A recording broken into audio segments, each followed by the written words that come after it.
వారం ప్రభు బంధించబడిన రాత్రి జరిగిన సంఘటన గురించి మనం ఆలోచన చేసాం. 47 నుంచి 56 వరకు ఉన్న భాగాన్ని మనం ధ్యానం చేసుకోవటం జరిగింది. అయితే మళ్ళీ ఒకసారి వెనక్కి వెళ్ళి వద్దాం. కొన్ని వదిలివేసిన సందర్భాలని, ఇంకా వదిలివేసిన మరో 2 సందర్భాలు కూడా ఉన్నాయి. నేను మళ్ళీ తర్వాత వాటిని జ్ఞాపకం చేస్తా. ప్రభు భోజనం గురించి, అలాగే గెత్సెమనెలో ప్రభు చేసిన ప్రార్థన గురించి మళ్ళీ ఆలోచించేద్దాం. నేను 26వ అధ్యాయం 47 నుంచి 56 వరకు మనం ధ్యానం చేశాం. యోధా చేసిన ద్రోహం, పేతురు, మల్కు, అలాగే దేవాలయ సిబ్బంది లేకపోతే టెంపుల్ పోలీసులు ఏం చేశారు, ఆ విషయాన్ని, తర్వాత దేవుని సార్వభౌమత్వం అక్కడ ఎలా కనపరచబడింది అనే విషయాన్ని సూక్ష్మంగా మనం ఆలోచన చేసాం. మళ్ళీ తిరిగి ఆ ప్రస్తావనని నేను మీ మధ్యలో మళ్ళీ చేయదలుచుకున్నాను. ఆ రోజు ప్రభు బంధించబడిన రాత్రి ఏం జరిగింది అని నేను జరిగిన సంఘటన గురించి మనం మాట్లాడుకున్నాం. ఈరోజు అవే విషయాలను మళ్ళీ జ్ఞాపకం చేసుకుంటూ లేఖనం నెరవేర్చబడిన రాత్రి అని మనం ఆలోచించేద్దాం. లేఖనం నెరవేర్చబడటం, లేకపోతే ప్రభు అరెస్ట్ చేయబడ్డాడు, అలాగే లేఖనం నెరవేర్చబడింది అని. దీనికి 3 వాక్య భాగాలు మనం ధ్యానం చేద్దాం. ఒకటి 26వ అధ్యాయం 14-15 వచనాలు, 2 26వ అధ్యాయం 31 నుంచి 35 వచనాలు, 26వ అధ్యాయం 47 నుంచి 56 వచనాలు. ఇప్పుడు 14-15 వచనాలు ఒకసారి చదువుకుందాం. అప్పుడు 12 మందిలో నొకడగు ఇస్కరియోతు యూదా ప్రధాన యాజకుల యొద్దకు వెళ్ళి, నేను ఆయనను మీకు అప్పగించిన ఎడల నాకేమి ఇత్తురని వారిని అడిగాను. అందుకు వారు 30 వెండి నాణెములు తూచి వానికిచ్చిరి అని చదువుతాం. గెత్సెమనెలో ప్రభువు ప్రార్థన చేయడానికి వెళ్ళాడు. ఆయనకు తెలుసు ఈ రాత్రి తనని పట్టుకోబోతున్నారు అన్న సంగతి, ఈ రాత్రి ఆయన అప్పగించబడుతున్నాడు అన్న సంగతి ప్రభువుకు తెలిసింది. తెలిసినా కూడా ఆయన నిశ్చలంగా ఉన్నాడు. అప్పగించబడటానికి ఆయన సిద్ధపడ్డాడు, అప్పగించబడటానికి ఆయన అంగీకరించాడు. ఇదంతా ఎందుకు అంగీకరించి చేస్తున్నాడు అని అంటే సమయం అయిందని ఆయనకు తెలుసు ఒకటి. రెండవది, లేఖనం నెరవేరాలి అన్న విషయం పట్ల ఆయన చాలా స్పష్టతతో ఉన్నట్టుగా మనం చూస్తాం. ఈ 3 భాగాల్లో నుంచి 3 విషయాలు మీ దృష్టికి తీసుకుని వస్తాం. మొదటి విషయం, యోధా చేసిన ద్రోహం. మొన్న మనం మాట్లాడుకున్న జరిగిన సంఘటనలు. ఈరోజు నా ఉద్దేశం ఏంటంటే లేఖన నెరవేర్పు ఎలా జరుగుతూ వచ్చింది అన్న పాత నిబంధన ప్రవచనాలు సారాంశాన్ని నేను కొద్దిగా మీ దృష్టికి తీసుకొని వచ్చే ప్రయత్నం చేస్తాను. యోధా చేసిన ద్రోహం 14 నుంచి 16వ వచనం వరకు కూడా మనం చూస్తాం. వాడప్పటి నుండి ఆయనను అప్పగించుటకు తగిన సమయము కనిపెట్టుచుండెను అనే మాటను మనం చదువుతాం. యోధా చేసిన ద్రోహం ఏంటి అనంటే అనుకోకుండా జరిగిన మిస్టేక్ కాదు యోధా చేసింది. కొన్ని మిస్టేక్స్, కొన్ని పొరపాట్లు, జరిగిన పొరపాటు, వాస్తవంగా పొరపాటు అనే దాన్ని, ఆ పదాన్ని ఎప్పుడు వాడతామంటే కావాలని చేసిన దాన్ని పొరపాటు అనం, కావాలని చేసిన దాన్ని తప్పు అంటాం, అనుకోకుండా జరిగిన దాన్ని ఏమంటాం, పొరపాటు అని అంటాం. యోధా ఇక్కడ పొరపాటు ఏం చేయలేదు. యోధా కావాలనే చేసినట్లుగా మనం చదువుతాం వాక్యంలో. కావాలని చేసినట్లు మనకు అర్థమైంది ఎక్కడంటే 14వ వచనం చూడండి. అప్పుడు 12 మందిలో నొకడగు ఇస్కరియోతు యూదా ప్రధాన యాజకుల యొద్దకు వెళ్ళి, వాళ్ళు వచ్చారండి, బలవంత పెట్టి నా చేతిలో 30 వెండి నాణ్యాలు పెట్టి వెళ్ళారండి, అందుకని తప్పని పరిస్థితుల్లో డబ్బులు తీసుకున్నాను కాబట్టి వాళ్ళకి నేను అనుకూలంగా ప్రవర్తించవలసి వచ్చింది అని ఆయన ఏమీ మాట్లాడలేదు. ప్రధాన యాజకుల దగ్గరకు అతడే వెళ్ళాడు. వాళ్ళు నా దగ్గరకు వచ్చారు అని చెప్పే ఆస్కారం కానీ అవకాశం కానీ లేదు. బేరమాడాడు. ఏమని బేరమాడాడు? నేను ఆయనను మీకు అప్పగించిన ఎడల నాకు ఏమిస్తారు అని అడిగాడు. అప్పుడు వారు 30 వెండి నాణ్యాలు తూచి వానికి ఇచ్చేశారు. చాలే, వచ్చింది ఎంతో కొంత అనుకుని అది పట్టుకొని అతడు వచ్చేశాడు అని ప్రస్తావన మనం బైబిల్లో చూస్తాం. ఖచ్చితంగా అతడు బేరమాడి స్వయంగా డబ్బుల గురించిన చర్చ అక్కడ చేశాడు. ఈ విషయాల గురించి పాత నిబంధనలో 3 సార్లు ప్రవచనం చెప్పారు పాత నిబంధన భక్తులు. మొదటి ప్రవచనం 41వ కీర్తనలో చదువుతాం. 9వ వచనంలో ఈ మాట. 41వ కీర్తన 9వ వచనం. నేను నమ్ముకొనిన నా హితుడు, నా ఇంట భోజనం చేసినవాడు నన్ను తన్నుటకై తన మడమనెత్తెను అని చెప్పాడు. ప్రభువారి ఇక్కడ జరిగిన వాళ్ళు కలిసి చివరి రాత్రి భోజనం చేశారు. ఆ ప్రస్తావనను కలుపుకొని ఈయన ఈ మాట చెప్తూ ఉన్నాడు. నా హితుడు, నేను నమ్ముకొనిన నా స్నేహితుడు చేసిన పని ఇలాంటిది అని చెబుతుంది దేవుని వాక్యం. ఇలాంటి పని నేను నమ్మిన వాడే నా విషయంలో చేశాడు అని ప్రవచనం పాత నిబంధనలో చెప్పబడుతున్న మొదటిగా 1వ ప్రవచనం. లేకపోతే ఒక వివరణ, 2వ వివరణ కీర్తన గ్రంథంలోనే మనం తిరిగి మళ్ళీ చదువుతాం. 55వ కీర్తనలో చదువుతాం. 13, 14 వచనాల్లో ఈ మాట ఉంటుంది. ఈ పని చేసిన నీవు నా సహకారివి, నా చెలికాడవు, నా పరిచయస్తుడవు, మనము కూడి మధురమైన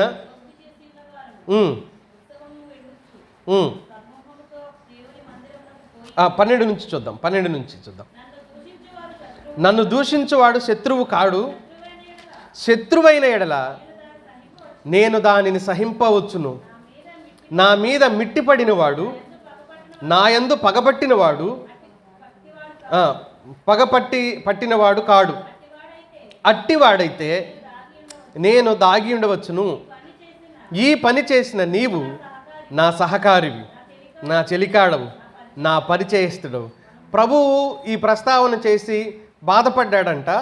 పాత నిబంధన ప్రవక్త లేకపోతే రచయిత ఏం చెబుతున్నాడు అని అంటే, సాధారణంగా యోధాను ప్రభు 12 మంది శిష్యుల్లో ఒకడుగా పిలవటం, చేర్చుకోవటం, ప్రభుతో అతడు వెంబడించటం, ప్రభుతో కలిసి ఉండటం, ప్రభుతో కలిసి తినటం, ప్రభుతో కలిసి పరిచర్యలో పాలు పొందటం, మిగతా శిష్యులకి ఇచ్చినట్టు దయ్యాల మీద కొన్ని శక్తులు ఇవ్వటం, లేకపోతే ప్రభావాన్ని ఇవ్వటం, అధికారాన్ని ఇవ్వటం, అద్భుతాలు, స్వస్థతలు వాళ్ళతో పాటు ఇతడు కూడా ఆ ప్రభావవంతమైన పరిచర్యలో పాలు పొందటం, ఇవన్నీ జరిగాయి.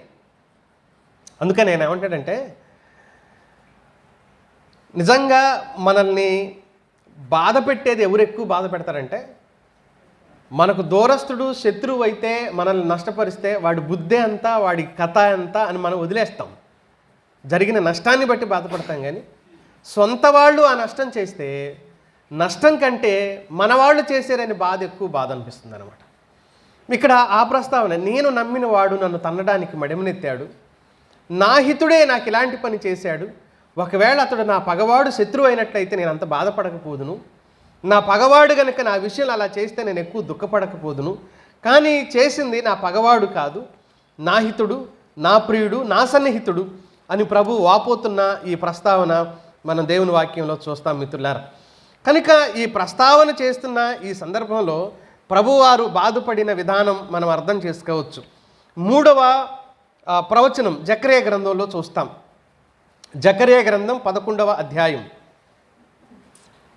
12వ వచనం.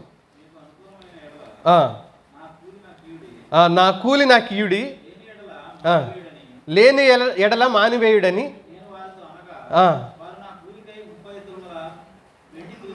ఖచ్చితంగా జకర్యా చెప్పినట్లుగానే జరిగింది. 30 తులాల వెండిని తూచిచ్చారు అనే ప్రస్తావన మనం చూస్తాం. ఇదంతా జరుగుతున్నప్పుడు పేతురు ప్రభువుని అడ్డుకోదలిచినప్పుడు ప్రభువు చెప్పిన మాట ఏంటంటే, లేఖనం నెరవేరాలి కదా, లేఖనం నెరవేరునట్లు ఇది ఇలా జరగనియ్యు అని పేతురుతో ఏది కత్తి తీసుకుని అతడు నరకబోయిన సందర్భంలో ప్రభు ప్రస్తావించిన విషయాలు. కనుక ఈ 3 విషయాలు మనకి ఏం నేర్పుతున్నాయి అని అంటే, లేఖనం నెరవేర్చబడటం కోసమే ఇస్కరియోతు యోధా ఆ పనులు చేస్తూ వచ్చాడు అనే మాటను మనం చదువుతాం. చాలామంది ఇక్కడ ఇస్కరియోతు యోధా గురించి మనం పోయిన వారం చాలా మాట్లాడుకున్నాం. కానీ ఇంకా నేను ఎప్పుడైనా అతడి గురించి పూర్తిగా చెప్పదలిచినప్పుడు మరిన్ని విషయాలు మనం మాట్లాడుకోవచ్చు అతడి గురించి. కానీ కొంతమందికి సానుభూతి ఏంటంటే, అర్థం పర్థం లేని సానుభూతి ఏంటంటే, నేను కూడా విన్నాను, అందుకే చెప్తున్నా. ఆ సానుభూతి ఏంటంటే, బ్రదర్ ఒకవేళ ఇస్కరియోతు యోధా గనక యేసుక్రీస్తుని అప్పగించకపోతే లేఖనం నెరవేరదు కదండి. ఇప్పుడు లేఖనం నెరవేరటం కోసం ఇస్కరియోతు యూదా ఏం చేశాడంట? దేవుడికి హెల్ప్ చేశాడంట.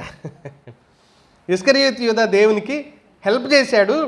లేకపోతే అతడు గనక ఆ పని గనక చేయనట్లయితే లేఖనం నెరవేరేది కాదు కదా, జరగవలసిందంతా జరిగేది కాదు కదా అని అనేవాళ్ళు అనమాట.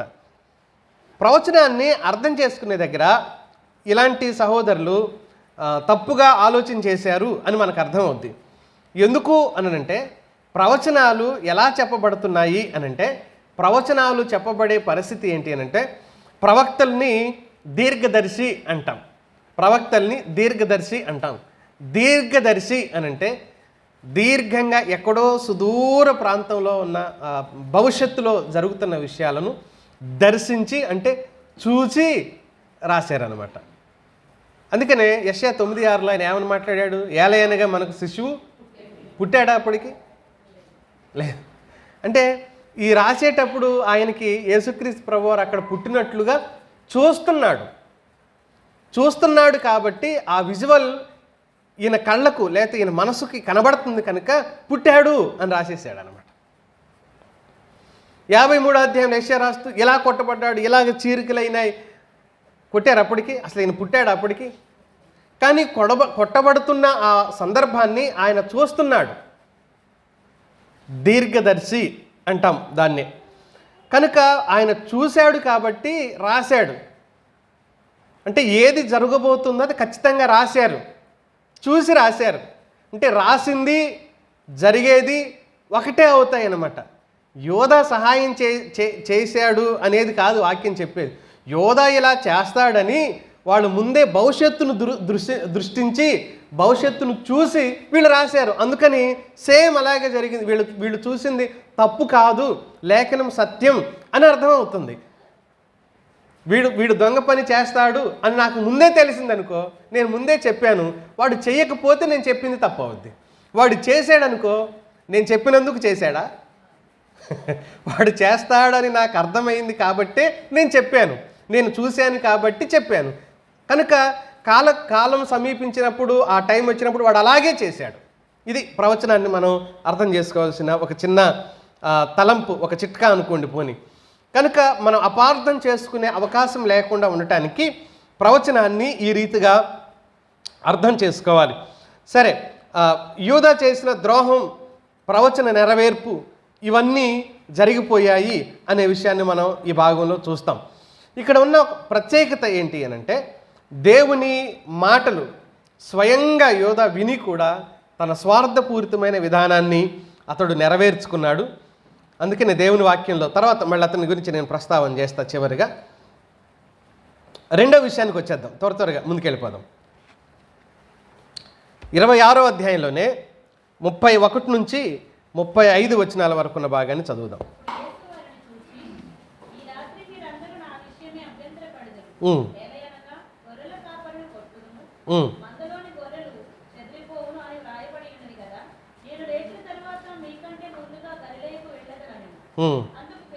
చాలు. 31, 32 ఈ రెండవ పాయింట్ ఏంటంటే పేతురు శిష్యుల వైఫల్యం అని అనుకుందాం. పేతురు ఆయన శిష్యులందరి వైఫల్యం. ఈ వైఫల్యంలో శిష్యులందరూ తొలగిపోయారు, శిష్యులందరూ తప్పిపోయారు. 31, 32 వచనంలో యేసు శిష్యులతో ఒక మేడగదిలో ఉండవలసిన ఆయన వెంటనే ప్లేస్ షిఫ్ట్ అయిపోయింది. ఎక్కడికి వెళ్ళాడు? మేడగదిలోంచి ఒలీవల తోటలోకి, లేకపోతే ఆ కొండ మీద ఉన్న ఆ తోటలోకి వీళ్ళు వెళ్ళారు. ప్రభు ఏం చెబుతున్నాడు వాళ్ళకి అనంటే, పోతూనే మీరంతా కూడా నా విషయమై అభ్యంతర పడతారు అని చెప్పాడు. ఆ సమయం ఆసన్నమైంది, ఇప్పుడే మీరు అభ్యంతర పడబోతున్నారు, సమయం కూడా చాలా సమీపంగా ఉంది, సమీపంలోనే మీరంతా అభ్యంతర పడే సమయం వచ్చింది అని అన్నాడు. ఈ మాటలు చెప్పిన తర్వాత వారు తమను తాము నిలబెట్టుకోవటం కోసం, ప్రభువా మేము అభ్యంతర పడతాము అని నువ్వు చెప్తున్నావు, మరి ఎంత టైం ఉంది, మేము అభ్యంతర పడటానికి కారణాలేంటి, ఏం జరగబోతుంది, ఒకవేళ మేము అభ్యంతర పడకుండా ఉండటానికి ఏదైనా మాకు సహాయం చెయ్యి, పోనీ మేమేం చేయాలో నువ్వు మాకు చెప్పు, మేము అభ్యంతర పడకుండా తప్పించుకునే అవకాశం ఏమైనా ఉంటే మాకు సహాయం చేయి ప్రభువా అని శిష్యులు అడగచ్చు. ఆ సమస్య నుంచి బయటపడటానికి కూడా వాళ్ళు ఏదైనా ప్రయత్నం అక్కడ చేయొచ్చు. కానీ వాళ్ళు ఈ ప్రయత్నాలు ఏం చేయలే. ప్రభు హెచ్చరికకు వాళ్ళు ఏమాత్రం కూడా స్పందించలేదు. ప్రభు చెప్పిన హెచ్చరిక, ప్రభు ఇచ్చిన హెచ్చరికకు ఎలాంటి స్పందన, ఒక చిన్న స్పందన కూడా వాళ్ళల్లో నుంచి రాలేదు. మౌనంగానే ఉండిపోయారు. వారంతా పడిపోతారు అని తెలిసిన తర్వాతనే చివరి రాత్రి భోజనంలో వాళ్ళకు కూడా ప్రభు భోజనం పంచాడు. చూడండి, ఆయన ప్రేమ వాళ్ళకి అర్థం కాలేదు. ఆయన వారి మీద చూపిస్తున్న దయ, ఆ కనికరం వాళ్ళు అర్థం చేసుకోలేకపోయారు. ఇలాంటి నేపథ్యంలో కూడా ఈయన మాకు భోజనం పెడుతున్నాడేంటి అని ఆలోచన చేయలేకపోయారు. సరేలే, అంతవరకు కొనసాగుతూ ఉంది. 31వ వచనంలో మీరంతా మీరు అభ్యంతర పడటానికి కారణం సైనికులు కాదు, మత బోధకులు కాదు. ఎవరని చెబుతున్నాడు ఆయన? 31వ వచనంలో నా విషయమే, నన్ను బట్టే మీరు అభ్యంతర పడతారు, నన్ను బట్టే మీకు అభ్యంతరం కలుగుతుంది. ఆ సైనికులను బట్టి కాదు, మిగతా మీలో ఒకరి నుంచి ఒకరికి అభ్యంతరం కాదు, మత బోధకుల నుంచి మీకు అభ్యంతరం కాదు, నన్ను బట్టే మీకు అభ్యంతరం కలుగుతుంది అని చెప్పాడు. వాళ్ళు అదేంటి ప్రభువా, నువ్వు మాకు అభ్యంతర కారణంగా ఉంటావా? నువ్వెలా మాకు అభ్యంతర కారణంగా ఉంటావు? నిన్ను బట్టి మేము అభ్యంతర పడ్డం ఏంటి ప్రభువా? నువ్వు మా ప్రభువువి, మా బోధకుడివి, నువ్వు మెస్సియావు, ఇవన్నీ అనడానికి బదులుగా మౌనంగా ఉండిపోయారు. ఏమో చెప్తున్నాడులే, చెప్పనా, ఇది కూడా బోధే అనుకున్నారా ఏమో. వాళ్ళ పర్సనల్ విషయం మాట్లాడుతున్నాడు ప్రభు, కానీ ఇది కూడా బోధే అనుకున్నారేమో, వాళ్ళు పట్టించుకోవాలి. ఈ విషయం గురించి మళ్ళీ మనం జకరియా గ్రంథానికి వద్దాం. జకరియా గ్రంథం 13వ అధ్యాయం 7వ వచనం చదువుదాం. ఖడ్గమా నా గొర్రెల కాపరి మీదను నా సహకారి మీదను పడుము. ఇది లేఖనం యొక్క నెరవేర్పు. ఇలా జరగబోతుంది అనేది ప్రవచనం 31వ వచనంలో ప్రభు చెప్పాడు. గొర్రెల కాపరి కొట్టబడును, మందలోని గొర్రెలు చెదిరిపోవును అని వ్రాయబడి ఉన్నది కదా అని జకరియా ప్రవచనాన్ని ఎత్తి మరి ప్రభువారు చెప్పాడు. వెంటనే మళ్ళీ ఇంకో మాట కూడా చెప్పాడు 32వ వచనంలో, ఆయన పునరుద్ధానం కూడా అవుతాడు. ఏది? మత్తయి 26:32లో వెంటనే పునరుద్ధానం అవుతానని కూడా ప్రభువారు చెప్పాడు. మీరందరూ చెదిరిపోయినా నేను మిమ్మల్ని విడిచిపెట్టను, మీకంటే ముందుగా గలిలేకి నేను వెళ్తాను అని కూడా చెప్పాడు. ఈ విషయాలు చర్చిస్తున్నప్పుడు ఒక్క శిష్యుడు కూడా మాట్లాడలేదు, మౌనంగా చూస్తూ మౌనంగా ఉన్నారు. అయితే వెంటనే పేతురు మాట్లాడడం ప్రారంభించాడు. దీంట్లో రెండవ సందర్భం పేతురు మాట్లాడడం. 33 నుంచి చదవండి. అందుకు పేతురు, నీ విషయమై అందరూ అభ్యంతరపడినా నేను ఎప్పుడూ అభ్యంతరపడనని ఆయనతో చెప్పగా, యేసు అతను చూచి, ఈ రాత్రి కోడి కూయక మునుపు నీవు నన్ను ఎరుగనని ముమ్మారు చెప్పేదవని నీతో నిశ్చయముగా చెప్పుచున్నానెను. పేతురు ఆయనను చూచి, నేను నీతో కూడా చావవలసి వచ్చినను నిన్ను ఎరగనని చెప్పనెను. అదే ప్రకారం శిష్యులందరూ అన్నారు అనే మాటను కూడా మనం చూస్తాం. ఇక్కడ పేతురుని గురించి మనం మాట్లాడదాం. పేతురు ప్రభువుని తిరస్కరిస్తాడు అన్నాడు 35వ వచనం వరకు, 33 నుంచి 35 వచనం వరకు ఉన్న భాగంలో. ప్రభువు మాట్లాడుతూ ఉండగా పేతురు ఆగలేదు, వెంటనే నోరు తెరిచాడు. ఏమని మాట్లాడుతున్నాడంటే, వీళ్ళంతా అభ్యంతర పడతారేమో, నా భక్తి వీళ్ళ భక్తి ఒకలాంటిది కాదు, నా భక్తి స్పెషల్ అని ఏమన్నాడు? అవసరమైతే నీ కోసం చావవలసి వచ్చినా సరే నేను చావటానికి రెడీ, నేను మాత్రం తప్పిపోను అంటే వెంటనే ప్రభు అన్నాడు, అలాంటిది ఏం లేదు, ఒకసారి కాదు, 2 సార్లు కాదు, 3 సార్లు అబద్ధం ఆడతావని అన్నాడు.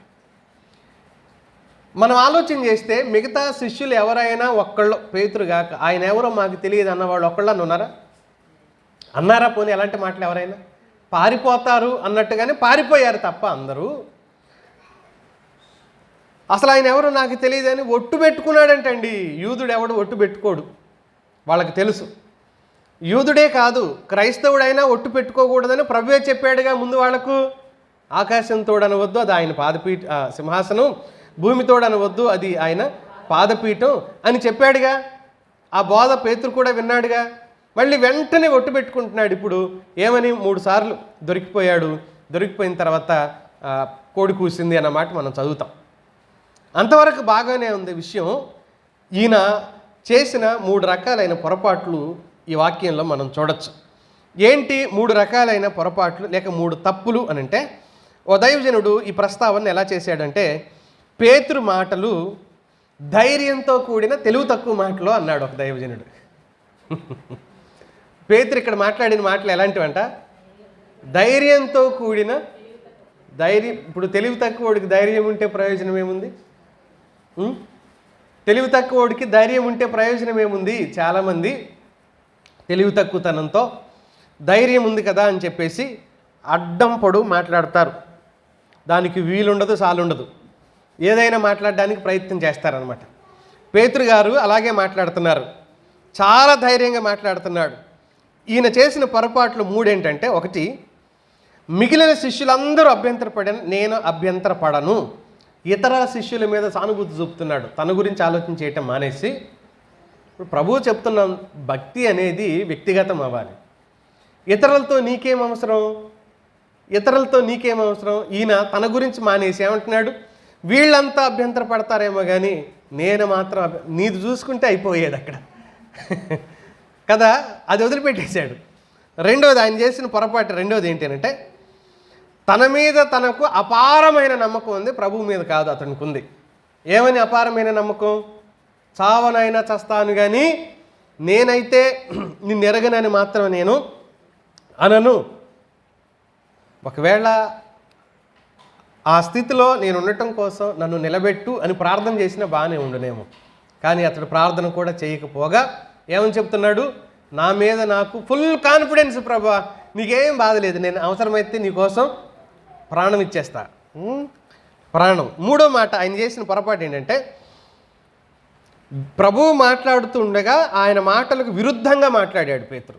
వ్యతిరేకంగా నువ్వు ఇలా చేస్తావంటే నో నో నో నో అంటే ఇప్పుడు ఎవరు తప్పు చెబుతున్నట్టు? పేతురు భావన ప్రకారం ప్రభువే తప్పు మాట్లాడుతున్నట్టుగా, ప్రభువే ఉల్టా మాట్లాడుతున్నట్టుగా పేతురు లేదు లేదు లేదు నువ్వు చెప్పేది తప్పు, చూడేం జరుగుతుందో అంటే జరిగిపోయింది, తెల్లవారలేదు. అది జరిగాకే తెల్లవారింది కదా. అంటే పేతురు ప్రభువుని తిరస్కరిస్తున్నాడు, ఒక రకంగా ప్రేమిస్తున్నాను అనుకుంటూ తిరస్కరిస్తున్నాడు. ఇది పేతురు చేసిన పొరపాటు. పేతురు జీవితంలో పెద్ద మిస్టేక్ ఏంటి అని అంటే, తర్వాత ఆలోచన చేసుకున్నాడు. ఆయన దానిని తలపోయిచూ దుఃఖపడ్డాడని మనం చదువుతాం. పశ్చాత్తాపడ్డాడంట, బాగా పశ్చాత్తాపడ్డాడు. ఈయనకు ఒక నిక్నేమ్ కూడా ఉండేదంట అప్పట్లో, మొదటి శతాబ్దంలో. ఎవరైనా ఈయన్ని ఒకలాగా చూసినా, తర్వాత ఈయనే కదా పేతురు అని అన్నా, ఇంకేదైనా మాట్లాడినా ఒంటరిగా పక్కకి వెళ్ళిపోయి తల గోడకు కుట్టుకుంటూ బాగా ఏడ్చేవాడంట. ప్రభువా, జీవితాంతం వరకు అలా ఏడ్చాడు అని ఒక రచయిత చెప్తే నేను చదివాను. జీవితాంతం అలాగే ఏడ్చాడంట. నేను పొరపాటు పడి నీ మాటకు వ్యతిరేకంగా నిలబడి నువ్వెవరో తెలియదు అన్న మూర్ఖుణ్ణి నేను, అజ్ఞానిని నేను అని ఏడుస్తూ ఉండేవాడంట. ఆయన చాలా దుఃఖపడుతూ ఉండేవాడంట పేతురు. ఈ ప్రస్తావనలో ఆయన ప్రభు వైపుకు చూడడానికి బదులుగా, ప్రార్థించడానికి బదులుగా, సహాయం అడగటానికి బదులుగా, అందుకనే తన మనస్సును నమ్ముకునేవాడు బుద్ధిహీనుడు అని చదువుతాం సామెతల గ్రంథంలో. తన మనస్సును నమ్ముకునేవాడు బుద్ధిహీనుడే అవుతాడు తప్ప అతడు మంచివాడు కాలేడు. 3వ విషయాన్ని నేను జ్ఞాపకం చేస్తా ఈ సందర్భంగా. ఇది 2వ పాయింట్లో 3వ విషయాన్ని. పేతురు ప్రభువు వాదన, వారిద్దరి మధ్యలో జరిగిన సంవాదం, లేకపోతే వాదన అనుకుందాం దీన్ని. ఏం వాదన జరిగింది వారిద్దరి మధ్యలో అని అంటే 34వ వచనంలో మనం చదువుతాం. యేసు అతను చూచి, ఈ రాత్రి కోడి కూయికి మునిపే నీవు నన్ను ఎరగనని ముమ్మారు చెప్పేదవని నీతో నిశ్చయముగా చెప్పుచున్నాను అని అన్నాడు ప్రభువారు. ప్రభువు పేతురుతో 33వ వచనం వరకు 34వ వచనం వరకు వాళ్ళిద్దరి మధ్యలో వాదనే జరుగుతుంది. ఒక రకంగా పేతురు నీ విషయమై నేను అభ్యంతరపడను అని చెప్పాడు. అభ్యంతరపడనని చెప్పగా వెంటనే యేసు అది చూచి, ఈ రాత్రి కోడి కూయికి మునుపు నీవు నన్ను ఎరగనని ముమ్మారు చెప్పేదవని నిశ్చయంగా చెప్తున్నాను అని అన్నాడు. మళ్ళీ పేతురు ఏమంటున్నాడు? పేతురు ఆయన్ను చూచి, నేను నీతో కూడా చావవలసి వచ్చిన నిన్ను ఎరగనని చెప్పనని పేతురు అని అన్నాడు. ఆ తర్వాత మరి ఆయన అన్నప్పుడు మనం అనకపోతే బాగోదుగా, అందరితో మనం కూడా కలవాలి అనుకున్నారు శిష్యులు. మిగతా వాళ్ళకి అసలు ఆ భాష భావన లేదు. కానీ పేతురుని చూసి ప్రతిసారి పేతురే అన్నిట్లో ముందుంటున్నాడు, మంచి మంచి మాటలు మాట్లాడుతున్నాడు. మనం కూడా ఉప్పేసి పొత్తు కలుద్దాం. ఉప్పేసి పొత్తు కలగటం అంటే వంట ఎవరో చేస్తారంట, లాస్ట్లో ఆయన వచ్చి ఉప్పేసాడంట, తక్కువైందని కొంచెం. బాగుందా, వంట చేసింది మేమే అన్నాడంట. ఉప్పేసి పని చేసిన వాళ్ళతో పొత్తు గెలవటం అనమాట. అది మేమే చేసాం, ఎందుకంటే ఉప్పేసాడు ఆయన కూడా, అందుకని మేమే చేసాం ఇది. ఇప్పుడు వాళ్ళు అంటున్నారు, పేతురు అంటున్నాడు, మిగతా వాళ్ళు కూడా ఏంటంటే ఎందుకు వచ్చిన గొడవ, సేమ్ మాది కూడా అదే అన్నారు. మాది కూడా అదే మాట, మేము కూడా ఇలాగే ఉంటాం ప్రభు, నీతో పేతురు అన్న ఎలా ఉంటున్నాడు మేము కూడా అలాగే ఉంటాం. లేఖనం ఎందుకు తప్పిపోతుంది? 56వ వచనం చదువుతాను చూడండి, చివరి లైన్లో చూడండి. అప్పుడు శిష్యులందరూ, ఒక్కళ్ళు కూడా లేరంట అక్కడ, అందరూ అనే మాట చూస్తున్నాం. ఇక్కడ కూడా చదువుతాం ఏమని, 35వ వచనం చివరిలో అందరూ అని. మత్తయి ఎంత అద్భుతంగా రాశాడో కదా, పదాల పొందికను కూడా ఎక్కడ మార్చకుండా. అక్కడ అందరు పారిపోయారు, పారిపోము అన్నవాళ్ళు అందరూ పారిపోయారు. ఈ వాదం ప్రభుత్వ చేస్తున్నాడు చూడండి, అహంభావపూరితమైన వాదం. పేతురు చేసిన వాదం ఎంత అహంభావపూరితమైంది అని అంటే, ఇది అహంభావం అని నేను ఎందుకు అంటున్నాను తెలుసా? సామెతల గ్రంథంలో మనం చదువుతాం, నాశనానికి ముందు గర్వం నడుస్తుంది, పడిపోవటకు ముందు అహంకారమైన మనసు నడుస్తుంది అని చెప్పాడు.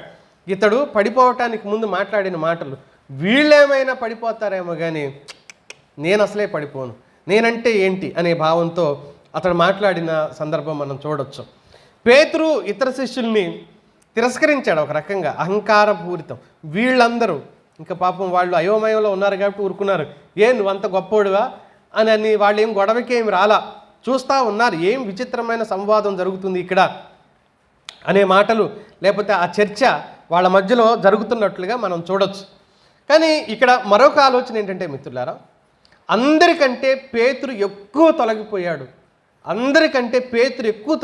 వారు కేవలం పారిపోయారు కానీ ఎరగనని చెప్పలేదు.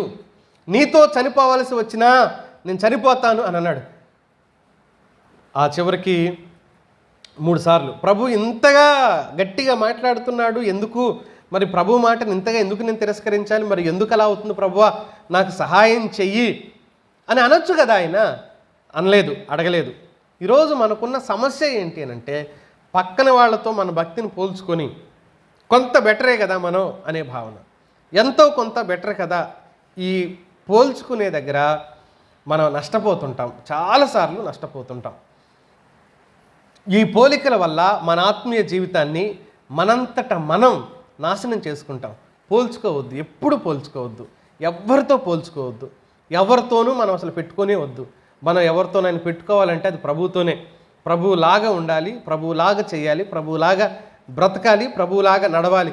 ఈ భావన మనసులో ఉంటేనే అది మనకు ఆశీర్వాదకరం తప్ప వేరే ఎలాంటి ఆలోచన చేసినా అది మనకి క్షేమకరం కాదనే విషయాన్ని నేను జ్ఞాపకం చేస్తున్నాను. చివరి మాట, 3వ మాట చెప్పేసి నేను ముగించే ప్రయత్నం చేస్తాను మిత్రులారా. 56వ వచనం చివరి వరకు అంటే 47 నుంచి చూస్తాం. చదవనక్కర్లేదు, మొన్న చదివాం కదా, నేను జ్ఞాపకం చేస్తూ ముందుకెళ్తాను. 47 నుంచి 50 వచనాల వరకు ఒక భాగం. అదేంటి అని అంటే, యూదా యేసుక్రీస్తు ప్రభు వారిని అప్పగించటం. కొంతమంది ఆయన ముద్దు పెట్టుకోవటం, ఎందుకు ముద్దు పెట్టుకున్నాడు, తర్వాత బాధ కూడా శుభం ఎందుకన్నాడు, ఆ తర్వాత జాగ్రత్తగా ఈయన తీసుకుని వెళ్ళండి అని పోయిన వారం నేను జ్ఞాపకం చేశాను ఈ ప్రస్తావన చేసినప్పుడు. ఈ మాటలు అంటంలో గల ఉద్దేశం అది ఒక ఒక ఒక ఒక ఆలోచన, కొంతమంది బైబిల్ పండితుల యొక్క అభిప్రాయం మాత్రమే.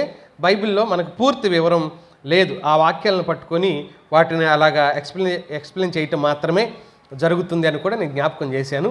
సరే, యోధా క్రీస్తు ప్రభువుని అప్పగించడం 47 నుంచి 50 వచనాల వరకు ఉన్న భాగంలో ఆయన శిష్యుల చేత మాత్రమే ఆయన విడిచిపెట్టబడలేదు మిత్రులారా. శిష్యుల చేత మాత్రమే విడిచిపెట్టబడలేదు. ఒక స్నేహితుని చేత కూడా ఆయన మోసగించబడ్డాడు. ఒక ముద్దు చేత కూడా ఆయన మోసగించబడ్డాడు. సన్నిహితుల చేత ప్రేమ ఆప్యాయత పొందుకోవలసిన వ్యక్తుల ద్వారా ఆయన మోసగించబడ్డాడు. ఎవరి కోసం ఆయన త్యాగం చేయబోతున్నాడో వారే ఆయన్ని మోసం చేశారు అనే మాటని ఈ భాగంలో మనం చూస్తాం. ఇందాక నేను అన్నాను, ఎవరు ద్రోహం చేయగలరు? నమ్మిన వాడే ద్రోహం చేయగలడు. ఎవడు మోసం చేస్తాడు? నమ్మిన వాడే మోసం చేస్తాడు. నమ్మకపోతే మోసం ఎలా జరుగుతుంది? మనకు బయట అయినా ఆఖరికి తెలియని వాడు ఒక షాపులోనో ఒక వస్తువులోనో బట్టల దగ్గర ఇంకేదైనా ఏదైనా వస్తువు కొన్నిసార్లు ఇండ్లకు వస్తూ ఉంటారు. చాలా చోట్ల ఇలాంటి ఇండ్లకే వచ్చి ఏమంటారంటే, ఆ మధ్య ఒకళ్ళు తీసుకున్నారు, సార్ మాది లారీ వెళ్తూ ఉన్నామండి, మేము ఎక్కడికో వెళ్ళాలి, మా లారీ దాని నిండా మిక్సీ లోడ్ తీసుకెళ్తున్నాం, గ్రైండర్ మిక్సీలు ఉంటాయి కదా, తీసుకెళ్తున్నామండి లోడు, మాకు డబ్బులు అయిపోయినాయి, మా ఓనర్ ఫోన్ కూడా పనిచేయడం లేదు, ఏం చేయాలో అర్థం కావట్లేదు, డీజిల్ కూడా లేదు మాకు ఇది లారీలో, మాకు ఇబ్బంది ఏర్పడింది, అందుకని ఈ మిక్సీలు ఒక 4 అమ్మి మేము డబ్బులు తీసుకోవాలనుకుంటున్నాం. వాస్తవానికి దీని ఖరీదు 8,000 10,000 అని అంటండి, మేము 2,000కే ఇస్తున్నామండి, మాకు అవసరం కాబట్టి అని అంటే, ఆహా మంచి బేరం దొరికిందిరా అని చెప్పేసి ఈయన ఏం చేశాడు, నేను 2 తెచ్చాక 2 తీసుకుంటా 1,500కే ఒక్కొక్కటి ఇస్తావా అని అంటే ఇస్తానన్నాడు, తీసుకున్నాడు. ఆయన మళ్ళీ మార్కెట్లో అమ్ముదామని చూస్తే మన వాళ్ళు దాన్ని ఓపెన్ చేసి చూసే మిషన్ అయితే ఉంది కానీ అది పనికిరాందిగా, లోడ్ పడితే పోతుందని చెప్పేశాడంట. ఎవరు రిపేర్ చేసి ఆయన. పైన బాగానే ఉంది, కంపెనీ పేరు లోగో ఏదో బాగానే ఉందంట, లోపల మాత్రం అది కాదు అని చెప్పేశాడు. మోసపోయిన వాళ్ళు తర్వాత సిగ్గుపడతారు. మోసపోయిన వాళ్ళు తర్వాత సిగ్గుపడే పరిస్థితి. అయ్యయ్యో అందరూ బాగానే ఉన్నారు, నేనే తీసుకున్నానే అని ఆ వ్యక్తి సిగ్గుపడ్డాడు ఆ రోజు. నమ్ముతాం, అప్పుడే మోసపోతాం. ఇక్కడ ప్రభువారు నమ్మినవాడు చేసిన ద్రోహానికి ఆయన ఎంతగా బాధపడ్డాడో లేఖనంలో పాత నిబంధన వచనాలు మనం ఇందాక చదివాం. బాధాకరమైన సందర్భాలు. చివరికి ఆయన్ని వాళ్ళు బంధించటం. ముందు చెప్పినట్లుగా 51 నుంచి 56 వచనాలు రెండో భాగంలోంచి శిష్యులు చెల్లాచెదురైపోవటం. నాకు మనం ప్రవచనాలు చదివాం. ఆయనకు సహకరించాలనుకున్నారు. వాస్తవానికి శిష్యులు, పేతురు కూడా సహకరించాలనుకున్నాడు, కత్తి తీసుకోవడం, మలుకు చెవిని నరకటం. కానీ ఆయన వారిని గద్దించాడు. ఏమని గద్దించాడో కూడా పోయిన వర్తమానంలో మనం ఆలోచన చేశాం. ప్రభువే తనను తాను సంరక్షించుకోవాలని అనుకోలేదు, కాపాడుకోవాలని ప్రభువే అనుకోలేదు. అలాంటప్పుడు శిష్యులు కాపాడుతానంటే ఆయన ఎందుకు ఒప్పుకుంటాడు? అందుకే ఆయన వారిని గద్దించాడు. ఆ తర్వాత శిష్యులకు అర్థమైంది ఒక రకంగా ఈయన ఎందుకు ఇలా ప్రవర్తిస్తున్నాడు అనే తప్ప, ఈయన చనిపోవడానికి సిద్ధపడుతున్నాడని కానీ, ఇది దైవ చిత్తమని కానీ, ఇది దేవుని ఆలోచన అని కానీ బహుశా శిష్యులకి ఇంకా అర్థం కాలేదు. అందుకే వాళ్ళు అక్కడి నుంచి వెళ్ళిపోయారనే మాటను మనం చూస్తాం. మూడవది చెల్లాచెదరైపోయారని చదువుతాం. 55, 56 వచనాలు శిష్యులు. ప్రభు అంటున్నాడు వాళ్ళతో, నేను దేవాలయంలో ఉన్నప్పుడు పగలే కదా, అది అనుదినము వచ్చి బోధ చేశాను కదా, మీరు వచ్చి నన్ను అప్పుడు పట్టుకోవచ్చు కదా, ఇది ఇంత చీకట్లో దీపాలు పెట్టుకొని మీరు ఎందుకు నన్ను వెతుకుతున్నారు, ఇలాంటి పని ఎందుకు చేయాలి అని వాళ్ళతో అని మళ్ళీ ఏమంటున్నాడు ప్రభు, ప్రవక్తల లేఖనములు నెరవేరునట్లు ఇది ఇలా జరగవలసి ఉంది, మీరేం చేస్తారులే అని వాళ్ళతో చెప్పాడంట ప్రభు. లేఖనాలు నెరవేరాలి. మిత్రులారా, శిష్యులందరూ చెప్పారు కానీ అందరూ పారిపోయారని చదివాం. ఇక్కడ చివరిగా నేను ఒక మాట చెప్పేసి మన సందేశాన్ని ముగించుకునే ప్రయత్నం చేద్దాం. ప్రభువారి ఆలోచన విధానం మనం పోయిన వారం చూసాం, యోధా గురించి మనం చూసాం. కానీ పేతురు గురించిన ప్రస్తావన ఎక్కువగా మనం ఆలోచన చేస్తూ వచ్చినప్పుడు ఒకటి మనం జ్ఞాపకం చేసుకోవాలి. ఆ ఒకటి ఏంటి అని అంటే, యోహాను మొదటి పత్రిక 1వ అధ్యాయం 8వ వచనంలో ఉన్న ప్రస్తావన ఒకసారి చూడండి, అది చదువుదాం. మనము పాపం లేని వారమని చెప్పుకునే ఎడల మనలను మనమే మోసపుచ్చుకుందాము, మరియు మనలో సత్యం ఉండదు అనే మాట. మనలను మనమే మోసపుచ్చుకునే స్థితి, మనం బాగున్నాము అనుకునే స్థితి, మనకు మనం బాగున్నాము అనుకునే స్థితి ఎప్పుడు భక్తి జీవితంలో రాకూడదు. నేను బాగున్నాను, నా భక్తి బాగానే ఉంది, నా విశ్వాస జీవితము బాగుంది, నేను ఇప్పుడున్న స్థితిలో బాగున్నాను అని తృప్తి పడకూడదు భక్తి జీవితంలో. అందుకనే పౌలు ఎంత గొప్పగా చెప్పాడు. ఏమంటాడు ఆయన? నేను సంపూర్ణ సిద్ధి పొందితిని అని అయినను, గెలిచితినని అయినను నేను అనుకోవడం లేదు, కానీ గురి వద్దకే నేను పరిగెడుతున్నాను, ఇంకా పరిగెడుతూనే ఉన్నాను. నేను అలా అనుకోవటం లేదు. చాలాసార్లు మన మీద మనమే సానుభూతి చూపించుకుంటాం. ఏంటి ఆ సానుభూతి అని అంటే, నేను ప్రభు కోసం అది చేశా, ఇది చేశా, ఇంత చేశా, లేకపోతే అంత చేశా, ఇలాంటి భావాలు మనలో కలగటం వల్ల మన మీద మనం సానుభూతి చూపించుకొని చాలా చేసావులే, నువ్వు ఇంకేం చేస్తావులే, ఇన్ని అంటున్నారా, ఇలా జరిగిందా, అయితేలే దేవుడే చూసుకుంటాడులే అని నీ ముందు నువ్వు చేయవలసిన పనున్నా కూడా చేయటం ఆపివేసే ఒక బలహీనమైన పరిస్థితి మన జీవితాల్లో కలగటానికి గల కారణం మన వైపు మనం చూసుకొని, మనం చేసిన పనుల వైపు మనం చూసుకొని, మన మీద మనం సానుభూతి చూపించుకోవటం, ఇది ఒక రకమైన బాధాకరమైన విషయం మిత్రులారా. కొరింథీయులకు రాసిన 2వ పత్రికలో దైవజనుడు పౌలు మాట్లాడుతూ 10వ అధ్యాయం 18వ వచనంలో ఒక మాట చెప్పాడు. ప్రభువు మెచ్చుకొని వాడే యోగ్యుడు కానీ తనను తాను మెచ్చుకొని వాడు యోగ్యుడు కాదు అని అన్నాడు. ఎవరిని ఎవరు మెచ్చుకోవాలి? మనలను ప్రభువు మెచ్చుకోవాలి. మనలను మనమే మెచ్చుకుని, నన్ను నేనే మెచ్చుకుని, నేను యోగ్యుణ్ణి, నేను బాగున్నాను, నా భక్తి బాగుంది అని ఒకవేళ ఒక మనిషి, ఒక విశ్వాసి అలా అనుకుంటే అది పొరపాటు అని చెబుతుంది దేవుని వాక్యం. అది ఒక రకమైన భక్తిహీనమైన స్థితి అనే ప్రస్తావన దేవుని వాక్యం చెబుతూ ఉంది. కనుక అనేక సందర్భాలు దేవుని వాక్యంలో మనకు నేర్పిస్తున్న విషయం ఏంటి అంటే, నాకు నేను బాగున్నాను అనుకునే భావనకు రాకూడదు మనం. ఒకవేళ ప్రస్తుత పరిస్థితి బాగానే ఉన్నట్లుగా అనిపించినా అది సమస్తం ఎప్పటికీ అలాగే ఉంటుంది అని అనుకోవడానికి లేదు. కనుక జాగ్రత్త పడాలి. కొరింథీయులకు పౌలు రాసిన మొదటి పత్రిక 10వ అధ్యాయం 12వ వచనంలో పౌలు చెప్తున్న మాట చూడండి ఒకసారి. తాను నిలుచున్నానని తలంచుకుని వాడు పడకుండానట్లు జాగ్రత్త పడాలి తప్ప ఇక అయిపోయింది నా పని అనుకోకూడదు అని చెప్తుంది దేవుని వాక్యం. పేతురు అలాగే అనుకున్నాడు, నేను బాగున్నాను అనుకున్నాడు. అంత మాత్రమే కాదు, నేను అసలు పడిపోను అనుకున్నాడు. నేను అసలు పడిపోయే అవకాశమే నాకు లేదు. మరి పడిపోయే అవకాశం అతడికి రాలేదా? పడిపోలేదా? చాలా భయంకరమైన స్థితిలో పేతురు పడిపోయాడు కదా. మిత్రులారా, ఈరోజు మనం ఆయన సిలువ వైపుకు చూడాలి. ఆయన సిలువను మనం అర్థం చేసుకోవాలి. ఆయన సిలువను గుర్తించాలి. ఆయన సిలువను గ్రహించాలి. ఆయన మన కోసం చేసిన త్యాగం మర్చిపోయినప్పుడే మనం పడిపోతాం, మనం బలహీనపరచబడతాం. ఆయన మన కోసం చేసిన త్యాగం యొక్క విలువ అర్థం చేసుకోనంత వరకు మనం నిలబడలేం, మనం ప్రభువు కోసం నమ్మకంగా నడవలేం. ఈ విషయాన్ని మనం ఆలోచన చేయవలసిన అవసరం ఉంది. చాలామంది వారి వ్యక్తిగత జీవితంలో ఇలా అనుకుంటారు. ఏంటి అనంటే, ఇతరులతో పోల్చుకొని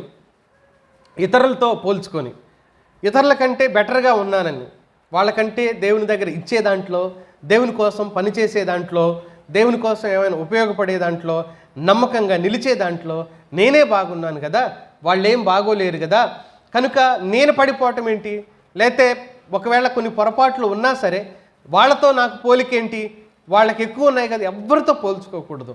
ఎప్పుడైతే మనం మనుషులతో పోల్చుకోవటం మొదలుపెట్టామో అప్పుడే మనం బలహీన దిశగా, పతనావస్థ దిశగా మనం వెళ్ళిపోతున్నాం అనే విషయాన్ని మనం ఆలోచన చేసుకోవాలి మిత్రులారా. కనుక ఒక మాట ఆలోచన చేసేటప్పుడు దేవుని వాక్యం చెబుతుంది ఏంటి అని అంటే, కొరింథీయులకు రాసిన మొదటి పత్రిక 4వ అధ్యాయంలో చూడండి.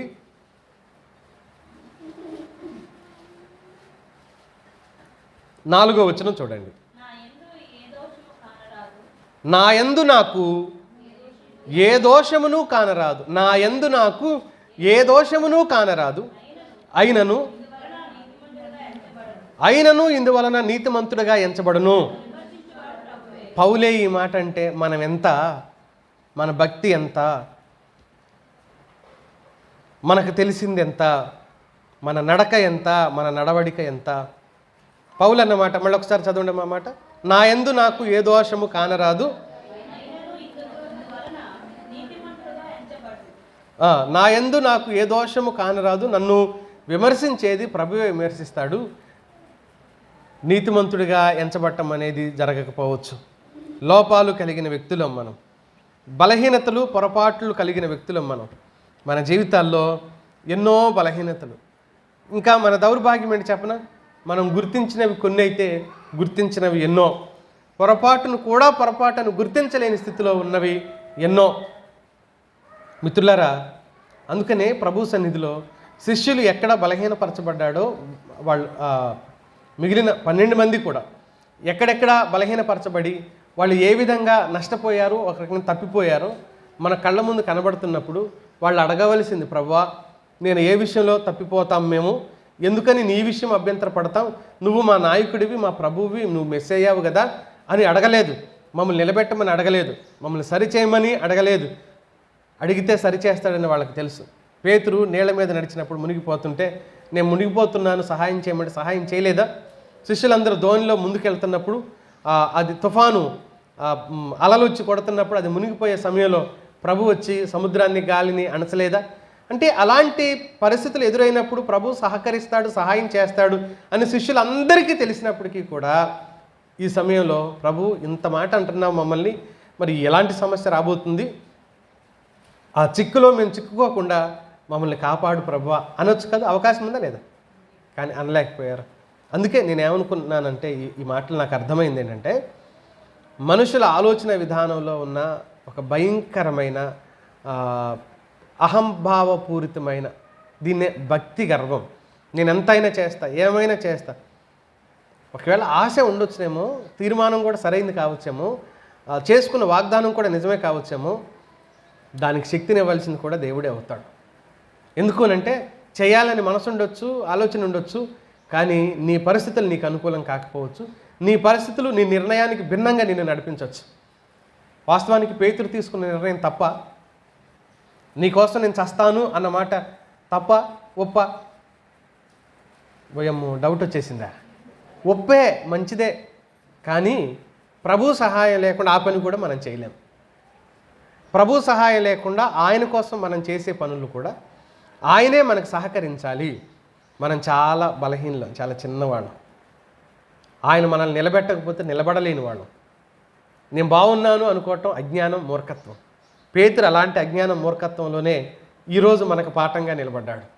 అలాంటి ఆలోచన మనం చేయటానికి వీల్లేదు, చేయకూడదు. ప్రార్థన చేసుకుందాం, తలలు ఉంచుదాం. ప్రభువా, అలాంటి బలహీనమైన ఆలోచన నువ్వు చెబుతుండా సరే వినలేని ఓ రకమైన